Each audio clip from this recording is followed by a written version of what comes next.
Project या काम करने के लिए बात होती है तो हम बिस्तर होने की बात कही जाती है भोजपुरी इंडस्ट्रीज में, कहाँ तक सच्चाई है?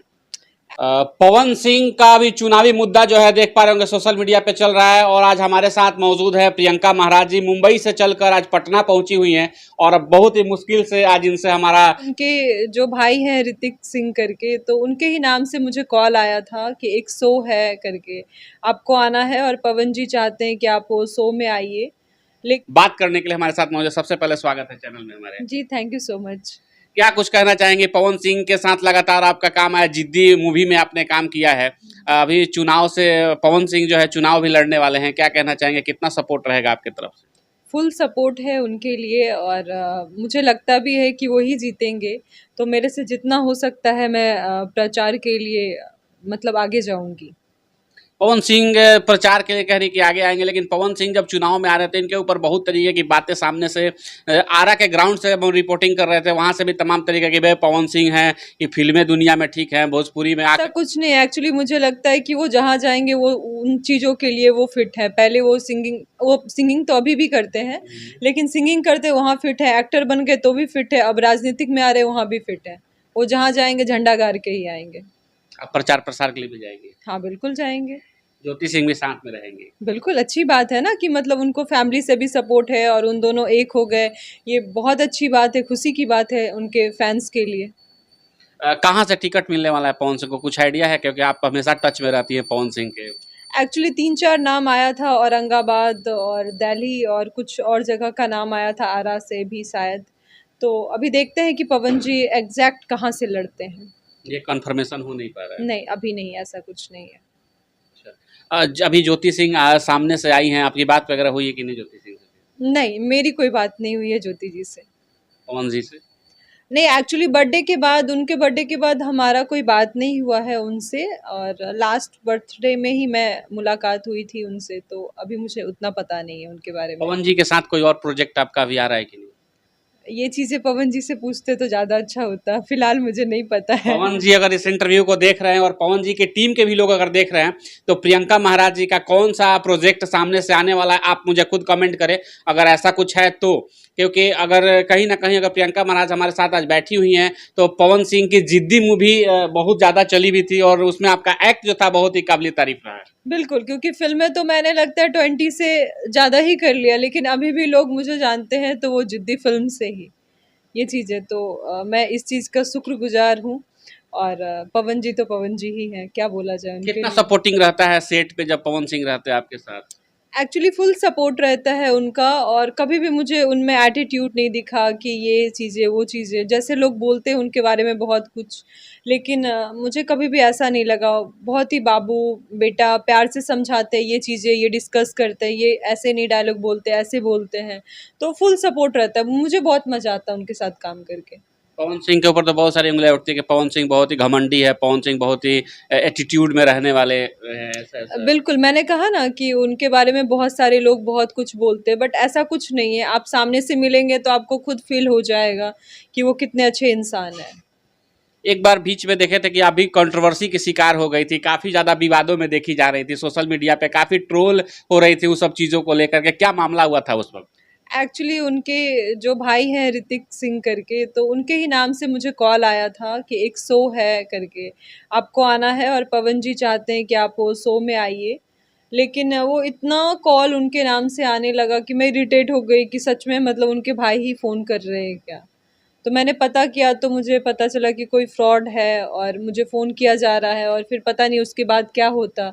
तो फिर मैंने एक्शन लिया, मीडिया से बात किया, बिल्कुल। तो फिर मुझे सपोर्ट मिला। तो उसकी गिरफ्तारी वगैरह हुई कि नहीं? पता चला कि कौन आखिर कॉल कर रहा था? कॉल ट्रैक वगैरह हुआ कि नहीं उसके बाद नहीं, फिर? ऐसा कुछ भी नहीं हुआ, बस मैं वहाँ पे जाके इन्फॉर्म की थी थाने में जाके, और फिर वहीं से जैसे ही मीडिया आगे आई तो वो चीज़ें दब गई।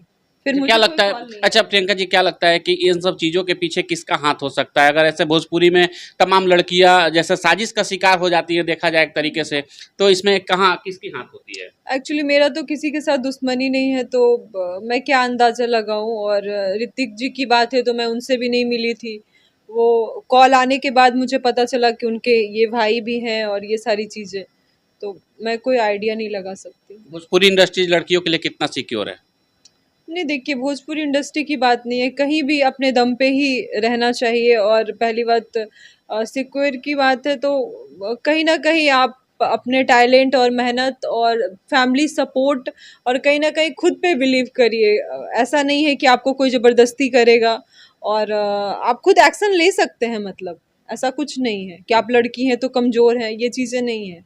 हमारी चैनल के माध्यम से तमाम लड़कियों और मॉडल का इंटरव्यू पड़ा हुआ है। उनका कहना है कि सामने से कहीं भी हमारे इंटरव्यू में कि कहीं न कहीं अगर कोई बड़ा प्रोजेक्ट या काम करने के लिए बात होती है तो हम बिस्तर होने की बात कही जाती है भोजपुरी इंडस्ट्रीज़ में। कहाँ तक सच्चाई है?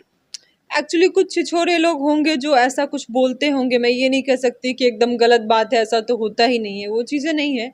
लेकिन अगर अच्छाई है तो बुराई भी है। और मैं हर बार यही बोलती हूँ कि कोई किसी के साथ ज़बरदस्ती नहीं कर सकता है। आपकी लालच और आपको फ़ेम दिखता है, नेम दिखता है, तो आप जाते हैं, उसके बाद अगर कुछ नहीं हुआ तो फिर आप मीडिया बुलाते हैं और आप ये बहस करते हैं। प्रियंका महाराज जी के साथ ऐसा कभी सामने से अप्रोच आया है कि नहीं? जब स्टार्टिंग में था तो मुझे बोला गया था कि कॉम्प्रोमाइज़ होता है, ये वो ऐसा बहुत सारी चीज़ें। लेकिन जब मैंने फ़िल्म किया जिद्दी और मुझे विराज जी ने ही ऑफ़र दे दिया था और उससे पहले मैं सीरियल करती थी डीडी यूपी पे। तो लोगों से एक्चुअली मैं मिलती थी कि मैंने जिद्दी फ़िल्म किया ऐसे-ऐसे वो सारी चीज़ें बताने के बाद। तो बोलते थे इंडस्ट्री में ऐसा होता है, वैसा होता है, आप माँ को लेके घूमती हैं, आप स्टार नहीं बनेंगे। बोले ठीक है, ओके, कोई बात नहीं, नहीं बनेंगे, मतलब नहीं माँ को बनेंगे। नहीं लेके चलिए, आप अकेले चलिए तो स्टार बन जाइएगा। हाँ, स्टार बन जाइएगा, ये चीज़ें बोला गया है, ऐसा नहीं बोलूँगी मैं। लेकिन सबके बारे में नहीं बोल सकती हूँ, अच्छाई है तो बुराई भी है। लेकिन बचना तो आपको खुद से ही है। उँगलियाँ लेकिन कहीं न कहीं भोजपुरी इंडस्ट्री के सबसे ऊँचे जो पौधान पे बैठे हुए हैं, वहाँ से आती है बातें कि जब वहाँ भी जाते हैं तो इस तरीके की बातें प्रियंका महाराज हमारे साथ मौजूद हैं। देखें कि तमाम चीज़ों पे हम बात कर रहे हैं इनसे।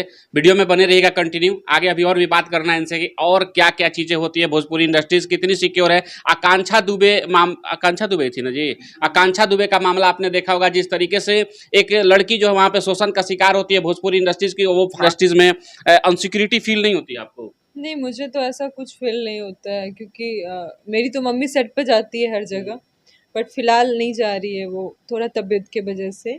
लेकिन मैंने कहा ना, कोई ज़बरदस्ती नहीं करता, आपको ऑफ़र मिलता है वो चीज़ का, लेकिन जब तक आपको लालच ना हो, कोई आपको उठा के नहीं लेके जाएगा, कोई ज़बरदस्ती नहीं है यहाँ पे। हाँ, ठीक है, आपको 2-4 फ़िल्में नहीं मिलेगी, लेकिन मान लीजिए कि आपको प्राइम मिनिस्टर ही भेजते हैं, आप उनके साथ ही सो के जाते हैं, लेकिन जब टैलेंट ना हो तो क्या आप क्या दिखाएँगे? डांस आपके जगह क्या प्राइम मिनिस्टर आके करेंगे? बिल्कुल। नहीं करेंगे ना। तो आप में टैलेंट होना ज़रूरी है, मतलब। अब बिना टैलेंट का कोई पूछ नहीं है। उस टाइम कितना डर लगा था जब आपके सामने फ्रॉड कॉल आया था और उसके बाद जो है आप ट्रैप की शिकार हो भी सकती थी उस वक़्त? हाँ, बिल्कुल, लेकिन मुझे कोई डर नहीं लगा था। मुझे पता था कि मीडिया मेरे साथ है, लोग का प्यार साथ है, मेरी फैमिली मेरे साथ है, तो मुझे कुछ नहीं हो सकता। और मुझे लगता है कि आप बहुत ही मतलब क्या फैमिली बैकग्राउंड भी जो है आपका उस लेवल का नहीं है कि बहुत ही ऊँचे होता है कि बहुत शोहरत और ये सारी चीज़ें जो है। हाँ, बिल्कुल। मेरे घर में तो गिने-चुने 3 ही लोग थे, अभी तो 2 हो गए। तो ऐसा कुछ नहीं है, लेकिन फिर भी ठीक है, मम्मी मेरी बहुत स्ट्रॉन्ग है तो मुझे हिम्मत देती रहती है। माँ हमेशा सपोर्ट में रहती है। हाँ जी।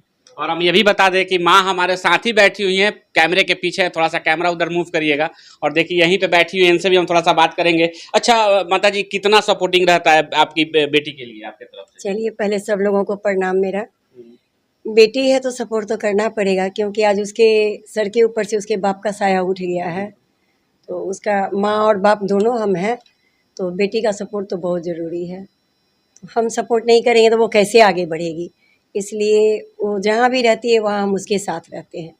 और मेरे रहने के कारण वहाँ तक लोग कुछ चाहता भी है तो कुछ नहीं आगे कर पाता है, क्योंकि कितने सेट पे मैं गई हूँ और वहाँ पे मैं देखी हूँ कि हो हंगामा हो रहा है, लेकिन मेरे रहते हुए किसी ने मेरे कमरे में आने की हिम्मत नहीं की। एक माताजी की तरफ से क्या मैसेज रहेगा उन तमाम लड़कियों के लिए जो कि भोजपुरी इंडस्ट्रीज में काम करती हैं और ऐसे-ऐसे जैसे कि आपकी भी बेटी एक बार जो है ट्रैप का शिकार हो चुकी हैं, तो क्या मैसेज रहेगा कि क्या वो अपने फैमिली मेंबर छोटे भाई या फिर उनको लेकर के भोजपुरी सेट पे जाना सही है? बिल्कुल सही है। मैं जितनी भी सारी लड़कियां अगर जा रही हैं तो वो लोग तो पहले स्ट्रांग रहें और फिर अपने साथ एक सपोर्ट तो ज़रूर रखें, अपनी माँ हो या भाई हैं या बहन है, जो भी है तो साथ में रहना बहुत ज़रूरी है, इसलिए अकेले तो जाना उचित नहीं है। नहीं, अकेले अगर जा रही है वो तो काफ़ी स्ट्रांग है, तो सही है, फिर जा सकती हैं। देखिए हमारे साथ मौजूद थी यहाँ माँ इनकी, और इनसे भी बात की, हमारी बहुत अच्छा लगा बात करके। आप क्या सोचते हैं माँ से जो हमारी बातें हुई भोजपुरी इंडस्ट्रीज़ के बारे में क्या सोचते हैं? अच्छा, एक चीज़ और पूछना चाहेंगे प्रियंका महाराज जी, जैसे भोजपुरी इंडस्ट्री में पवन सिंह के साथ जो है शुरुआती दौर आपने स्टारडम जो शुरुआत किया था, मुझे लगता है जिद्दी के बाद ही आपको बहुत सारे जो है ऑडियंस जाने, हाँ बिल्कुल। क्या उसके बाद भोजपुरी इंडस्ट्रीज़ में दूसरा मूवी कौन सा आया? उसके बाद नसीब आया जो गुंजन जी के साथ था, उसके बाद केहू दीवाना बनई हर में प्रमोद प्रेमी के साथ, दिल धक धक करे कल्लू जी के साथ, फिर रितेश जी के साथ तिरंगा मेरी जान, नागधारी, समर जी के साथ, तो बहुत सारी फिल्में फिर हो गई। बहुत सारे। जी। आप क्या सोचते हैं? प्रियंका महाराज हमारे साथ मौजूद थी। वीडियो के बारे में कमेंट जरूर करिएगा। पवन सिंह के बारे में बात की, इनके जीवन के बारे में बात की, इनके ऊपर जो तमाम क्या सोचते हैं मुझे कमेंट जरूर करिएगा। मिलते हैं फिर अगले वीडियो में, तब तक के लिए धन्यवाद।